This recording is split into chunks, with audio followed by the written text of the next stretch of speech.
Welcome to Action Begins Success, the channel that brings you motivational videos every single day. If you like this video, make sure you're subscribed to the channel and have notifications switched on to receive daily motivational videos. I hope you have an amazing and positive day.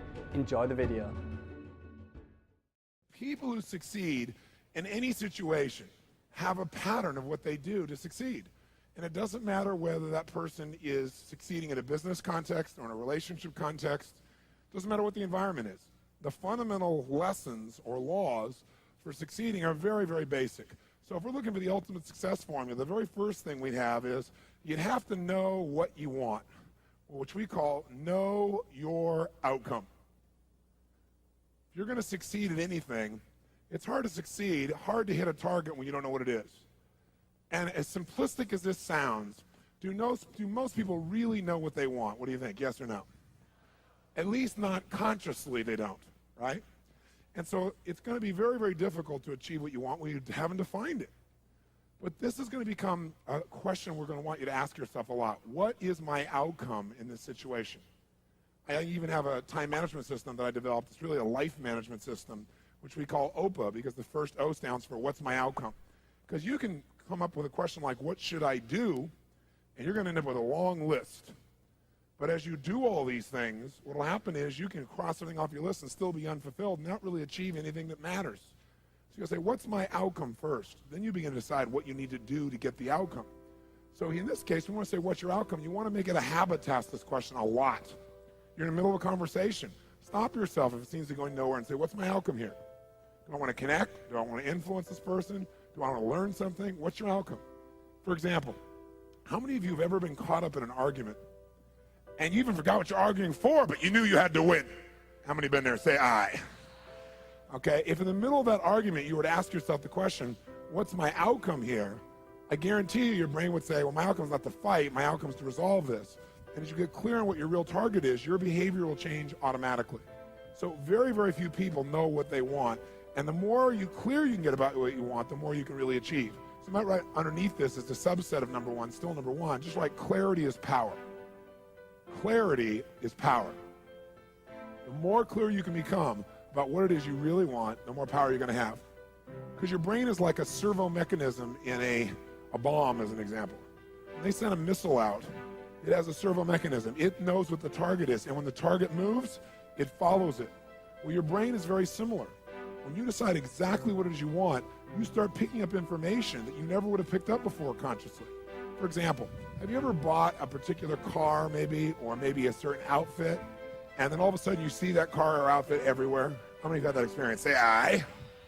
Well, was that car or outfit already around you all the time? Yeah, but you didn't notice it because there's a portion of your brain that is responsible for one thing, and that is screening out 99% of what you see, hear, and feel in life.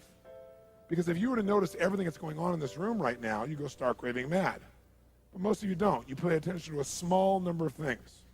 If you could right now notice what? Millions of things. You could notice my voice.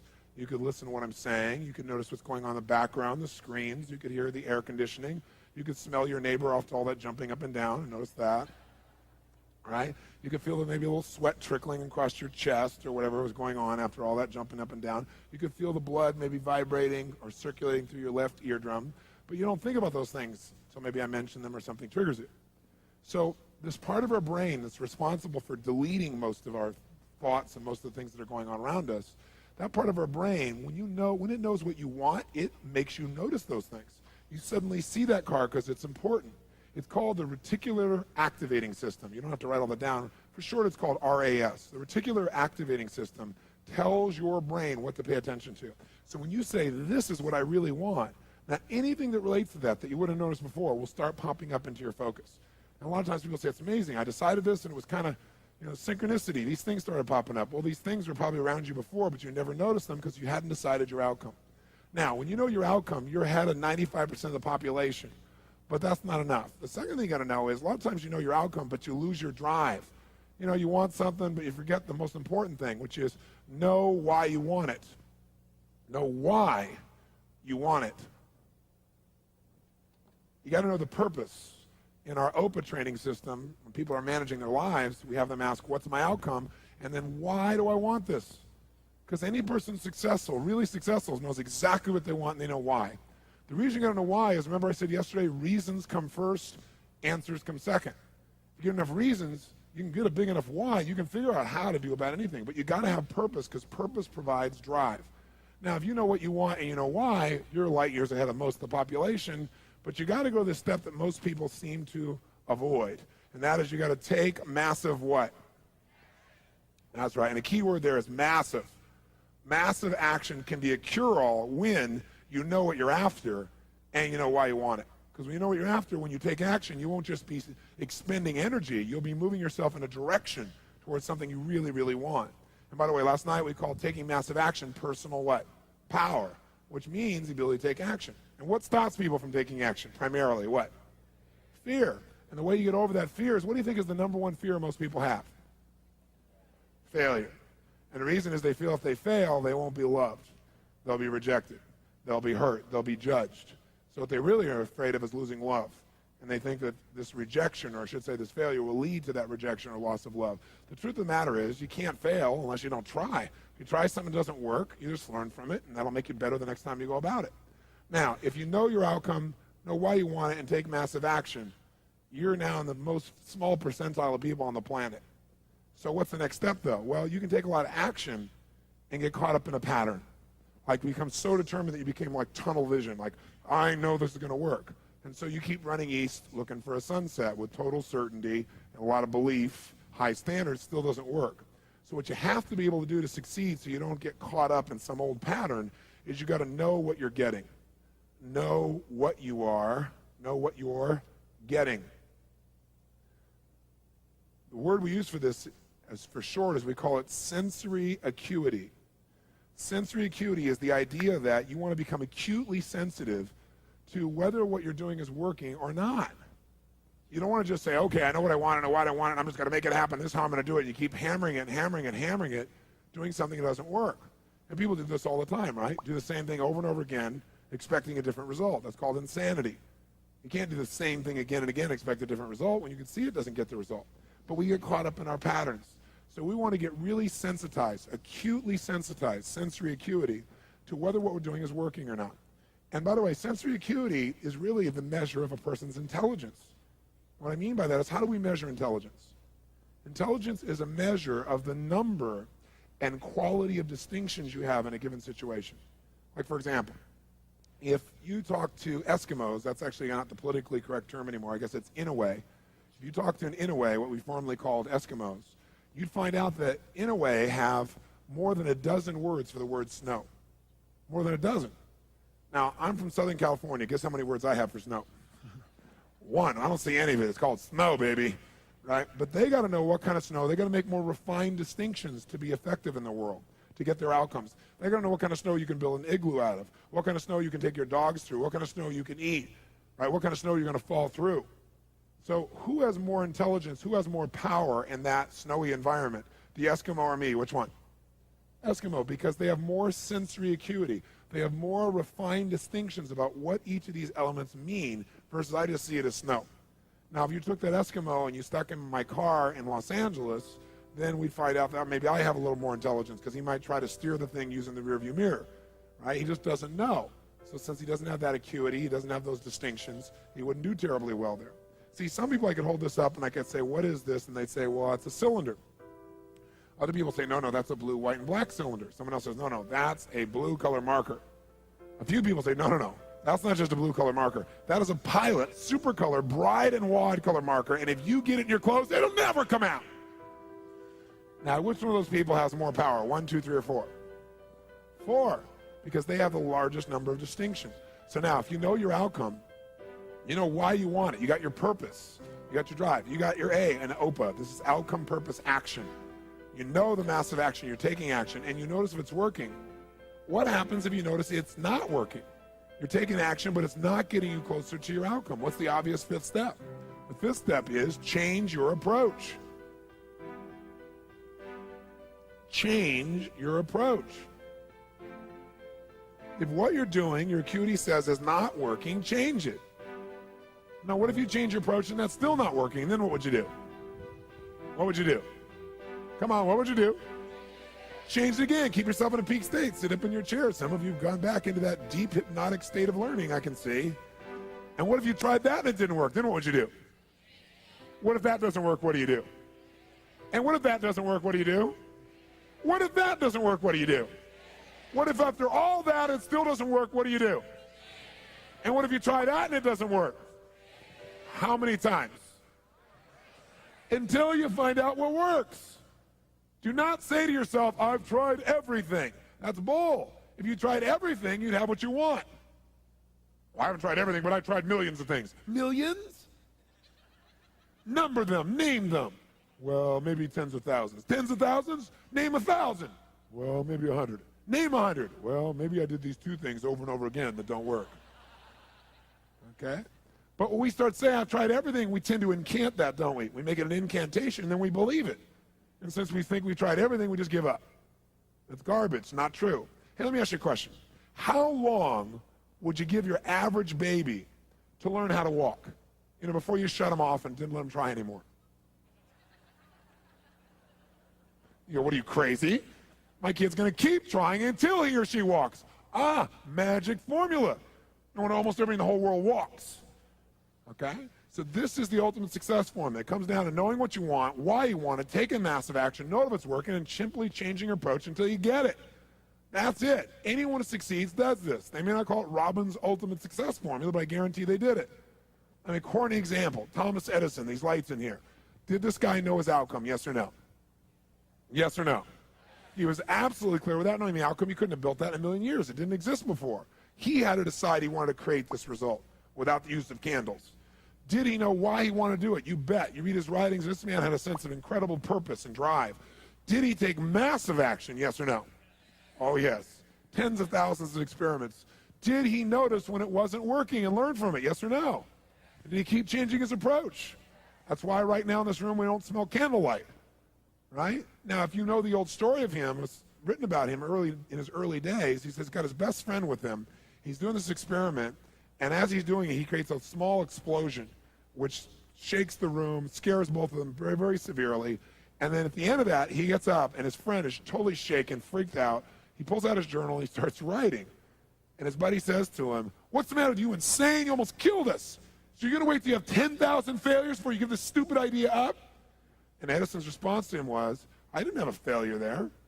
He goes, that's your 9,999th failure. He said, no, it's not. He said, I discovered the 9,999th way not to invent the electric light bulb. But I did discover how to create a small explosion, which may be useful in the future somewhere else. Interesting, right? Because he understood what this process was. Hey, did Bruce Springsteen use this? Do you think he just went out and used his gravelly voice and said, hey, baby, born to USA, and everybody went, yeah, you're it, man? Is that what happened? No. What really happened, if you know his story, was that all the agents and people he went to try and book with said, just play the guitar and keep your mouth shut. Your voice is gross sounding. It's gravelly. It's irritating. No one is going to like the stuff. Keep your mouth shut and play the guitar. But he knew what he wanted. He had all the drive you can imagine, knew why he wanted, took massive action, kept changing his approach until he got what he wanted. How about Sly Stallone, Sylvester Stallone, Rocky? Rocky's story is this even, right? But Sly's is too. Sly's a good friend of mine. And when I first met him years ago, he's listening to my tapes and stuff, and he invited me over for dinner. We started talking. And I said, you know, I've heard your story from other people, but I really love to hear it from the horse's mouth. I don't know how much is mythology, you know, urban myth, and how much is true. So he told me his whole story. He said the essence of it, though, was he said he knew his whole life what he wanted to do since he was very, very young. He wanted to be in the movie business, period. I mean, not just TV, movies. And he said why was, for him, it was a chance to have people not only escape, but to inspire people. And by the way, that drive is what made most of his movies, inspire people to what they're capable of, to overcome unbelievable obstacles, because in his own life, he felt like he did that. When he was born, he was pulled out by the forceps. That's why he looked the way he did. That's why he talked the way he did. And he said, so I really want to do that. And he said, I knew why I wanted to do it, and I wasn't willing to settle for anything else. And he said, what happened was I went out to try and get jobs, and it's not like I went, hey, Adrian. They went, you're a star. It didn't work out real well. They looked at me and said, hey, you're stupid looking. Do something else. You know, what is it talking like this? There's no place for you in that stuff. You're never going to be a star in the movies. You're insane. No one's going to want to listen to somebody who looks dopey and talks out of the side of their mouth, right? And he got no after no after no after no. He said, I was thrown out more than 1,500 times of agents' offices in New York. I said, there aren't 1,500 agents in New York. He said, I know. I've been to them 5, 6, 7, 8, 9 times. He said, I remember one guy went in there, and I got in there at 4 o'clock, and he wouldn't see me, so I stayed there, and I would not leave. And I stayed overnight. They came back the next morning. I was still sitting there. He said, that's how I got my first job. The guy said, fine, come in here. And he sat down, and he went through this, and he gave me my first movie. I said, oh, really? I thought Rocky was your first movie. He said, no, this other movie. I'd never heard of it. He said, I said, well, what character did you play? He said, well, I was in it for about 20 seconds. I was a thug that somebody beat up. He said, because they made me feel like, you know, people hate your guts. You getting beat up will be a good thing. And he did like 3 movies like that. Never got anything. Kept going out. Rejection, rejection, rejection. So finally he realized it wasn't working. So he changed his approach. He said, I was starving, by the way. He said, I couldn't pay for even to have heat in my apartment. My wife was screaming at me every day to go get a job. I said, well, why didn't you? He said, because I knew that if I got a job, he said, I'd get seduced back and I'd lose my hunger. He said, I knew that the only way I could do this is if it was the only choice, if I burned all other bridges. Because if I did a normal job, pretty soon I'd be caught up in that rhythm and that stuff, and I'd feel okay about my life, and I feel like my dream would just gradually disappear. He said, I wanted to keep that hunger. That hunger was the only thing I thought was my advantage. He said, my wife didn't understand that at all. He said, we'd have these vicious fights, and he said, it was freezing. So I was broke, we had no money. And he said, so I finally went to the public library one day because it was warm. So I didn't want to read anything. So I went in, New York Public Library. He said, I was hanging out there, and I sat down in this chair, and somebody left a book there. And he said, I looked down at this book, and it was the poems of Edgar Allan, stories of Edgar Allan Poe. And he said, so I started reading it, and he said, I got totally into Edgar Allan Poe. And he said, I know everything about it. He goes on for another 20 minutes telling me about Edgar Allan Poe. He knows everything, how he died, what it was about, what really happened. And I said, well, what did Poe do for you? He said, Poe got me out of myself. He got me to think about how I could touch other people and not worry about myself so much. And he said, it made me decide to become a writer. I said, just imagine Rocky the writer, right? And he said, so I tried to write a bunch of screenplays. Nothing worked, nothing worked. I was totally broke. He said, I didn't even have $50. And he said, and finally, he said, I sold a script. It was called Paradise Alley. He said, it's a movie I made many years later, but I sold it. And he said, I sold it for $100. He said, but $100 was a ton of money, man. I was so thrilled. I thought, I'm on my way. But it never led to anything. And he said, so finally, he said, I kept going and going and going. He said, finally, we were so broke. He said, I hawked my wife's jewelry. He said, Tony, there's some things in life you should never do. He said, that was basically the end of our relationship. She hated my guts so much. He said, now we were so broke, we had nothing, no food, no money. And he said, the one thing I loved most in the world was my dog. He said, I love my dog because he gave me unconditional love, unlike my wife. And he said, so what happened was, though, we were so broke that to survive, I couldn't even feed my dog. So I went to a liquor store. He said, it was the lowest day of my life. And I stood outside the liquor store trying to sell my dog to strangers. He said, I tried to sell my dog for $50. And he said that finally this one guy negotiated with me and bought my dog for me, my best friend on earth, for $25. He said, I walked away from there and I cried. He said, it was the worst thing that ever happened in my life. He said, 2 weeks later, I'm watching a fight between Muhammad Ali and Wepner, this white guy that's getting bludgeoned but just keeps on coming even though he gets the hell beat out of him. And he said, I got an idea. He said, as soon as the fight ended, I started writing. He said, I wrote for 20 straight hours. I did not sleep. I wrote the entire movie in 20 hours straight. Right then. Saw the fight, wrote the movie. Whole thing, done. He said, I was shaking at the end. I was so excited. He said, I really knew, man. I knew what I wanted. I knew why I wanted it. He said, just like you teach that formula. He said, but I said, man, I took the action. Now it's time to deliver. And so he said, I went out and started trying to sell it to agents. And they all would read it, and they'd say, you know, this is predictable. This is stupid. This is sappy. He said, I wrote down all the things they said, and I read them the night of the Oscars when we won. Right? He said, it was really good, right? The greatest revenge is massive success. And he said, so what happened was, he said, I kept going, trying to sell it, nobody going, I'm broke, I'm starving. He said, finally, I meet these guys, they read it, and they believe in the script, and they love it. And they offer me $125,000 for my script. I said, oh my God, you must have been out of your mind. He said, I was. I said, just one thing though, guys, you got a deal based on one thing. And they said, what's that? He said, I got a star in it. They went, pfft. What are you talking about? You're a writer. He said, no, I'm an actor. I said, no, you're a writer. He said, no, I'm an actor. That is my story, and I'm Rocky. He said, I got to play it. You know, I got to be the head person. I got to be the starring role. And they said, there's no way. We're not going to pay you $125,000, take some no name and stick you in that and throw our money away. We need a star, you know? And they want to have Ryan O'Neal play Rocky, to give you a picture. Can you imagine? That's who they picked, right? And so he said, no way, Ryan O'Neal isn't Rocky, I'm Rocky. Went through this whole thing, right? They finally, they said, well, take it or leave it. He said, I left the room. I said, if that's what you believe, you don't get my script, and he left. Here's a man with no money, none, totally broke, offered $125,000 more money than he'd seen in his lifetime, and he walked away because he knew his real what? Knew his real what? And why he wanted it, he was committed to it. So he said they called him a few weeks later, and they came and brought him back, and they offered him $250,000 not to star in his own movie. He turned it down, $250,000. They came back, their final offer was $325,000. They wanted this thing. He said, not without me, and they said no. They finally compromised, and they gave him $35,000 and points in the movie, because they said, if this is going to happen, then you're going to take the risk with us. And the bottom line is, we don't think it'll work, but at least we won't spend a bunch of money on you. And they only spent $1 million to make Rocky, and it grossed $200 million at the time. I mean, it was done pretty well. But what's interesting about this is, I said, what'd you do? I mean, even $35,000, it's not $250,000. That's a lot of money when you don't have 25 bucks. I said, what's the first thing you did? I figured you went out and partied or something. He said, I went to that liquor store for 3 straight days and hoped that the man who had my dog frequented the store. He said, because I want to buy back my dog. I thought that was so cool, right? That was really cool. I said, what happened? He said, third day I was there, this guy walks by, and I see him, and I can't believe it, and there's my dog. And I looked at him, and I said, sir, remember me? And he said, it had been about a month and a half by the time this had all come about.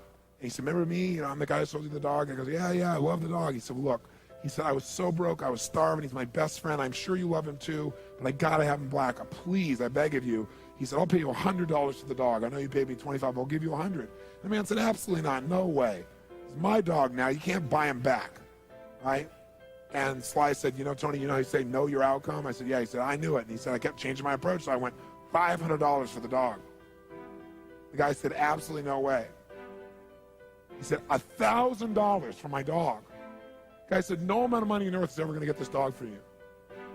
I said, what'd you do? He said, I knew my outcome, right? Because he listened to these tapes, kept to him. He said, I decided to take massive action.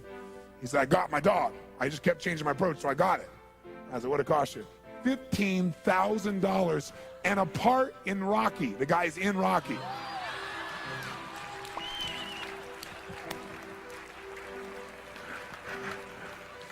You know that dog in Rocky, Butt Kiss? That's Sly's real dog, right? That's the dog. He bought him back. So he put his dog in the movie, and he put the guy in the movie and paid $15,000 while he had $35,000. Isn't that pretty cool? Pretty awesome.